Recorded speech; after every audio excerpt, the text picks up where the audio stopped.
Sebelum kita mulai, tarik napas dulu karena part 5 ini akan memutarbalikkan nalar dan menunjukkan seberapa besar harga sebuah pengorbanan dan persahabatan sejati. Kita mundurkan sedikit waktunya, beberapa jam sebelum kekacauan di bengkel terjadi. Di seberang jalan dari kos-kosan Alan, Randy berdiri diam di tengah gerimis. Tubuhnya tak bergerak, tapi pikirannya penuh kenangan. Saat ia melamun, ia melihat Alan, sahabatnya, melangkah keluar dari kos-kosan, berlari di jalanan yang basah menuju bengkel elektronik itu. Alan yang sekarang tidak mengingat apa-apa, tapi Randy ingat semuanya. Bau amis besi, darah yang membanjiri rumah Alan di Surabaya, dan kertas kumal di bawah kursi Alan yang bertuliskan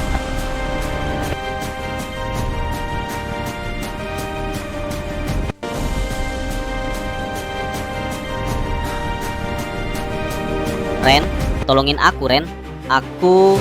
Sebuah kertas yang tak pernah bisa dia lupakan. Saat drone Chronocor menyelinap ke bengkel, Randy tidak menyadarinya.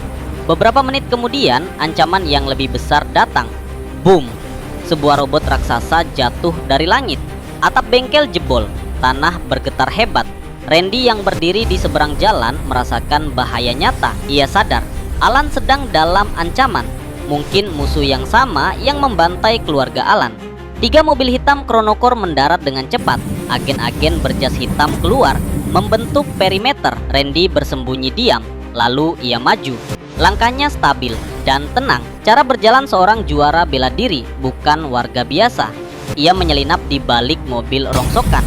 Agen pertama merasakan kehadirannya, menoleh sebentar, dan seketika ia terlempar ke dinding. Lehernya dihantam tendangan Randy yang gesit. Randy muncul dari bayangan, wajahnya datar, tapi matanya memancarkan api kemarahan. Agen-agen lain menodongkan senjata. Pertarungan brutal pun terjadi. Randy miringkan badan sepersekian inci, menghindari peluru. Ia maju 2 langkah, sikutnya menghantam helm salah satu agen hingga retak. Agen kedua dilumpuhkan dengan sapuan kaki. Tubuhnya terpuntir. Dalam hitungan detik, 3 agen terkapar. Randy menatap 2 agen yang tersisa. Matanya menyala. "Jawab." Suaranya rendah dan mematikan. "Apa kalian dalang di balik pembantaian keluarga teman gue, Alan?" Para agen terdiam. Randy tidak tahu pasti apakah Chronocor pelakunya, tapi kedatangan mereka yang haus darah sudah cukup untuk dijadikan tersangka. Ia kembali menyerang, mencari jawaban di balik setiap pukulan. Sementara itu, di laboratorium bawah tanah, situasinya jauh lebih mengerikan. Atap jebol, debu beterbangan di mana-mana. The Cleaner, unit tipe Omega, berdiri tegak. Monster baja setinggi 2 meter. Alan mencoba bangun, tulang rusuknya terasa hancur. Satu pukulan dari robot itu langsung melumpuhkannya. Aine menghitung kerusakan. Kerusakan tubuh 64%, 78%, 85%. Alan kini tak punya harapan. Ia melihat Mila, ketakutan. "Mil," Alan berbisik. Suaranya tercekat darah. "Mungkin ini terakhir kali kita berada di lab ini. Gue minta elu ambil semua benda yang dulu sering gue pakai. Benda apapun yang bisa bantu balikin ingatan gue." Mila diam, menangis histeris, memasukkan semua arsip dan benda penting ke tasnya. Saat menoleh, The Cleaner sudah berada di atas Alan. Kaki logam raksasa terangkat, siap menghancurkan kepala Alan.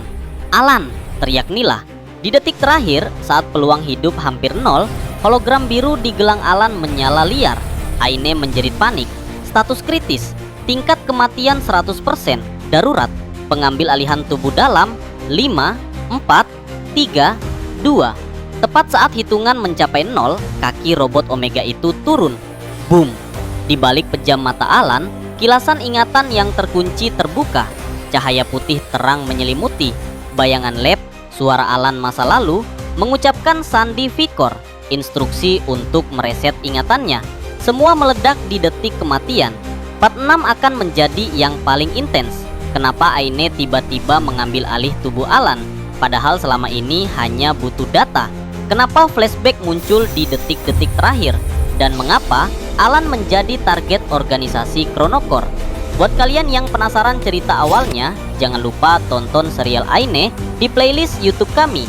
Dan untuk kalian yang punya karya orisinal, cerpen atau novel yang menurut kalian layak diangkat jadi serial storytelling keren seperti Aine, DM kami di TikTok @afterxreddit.id.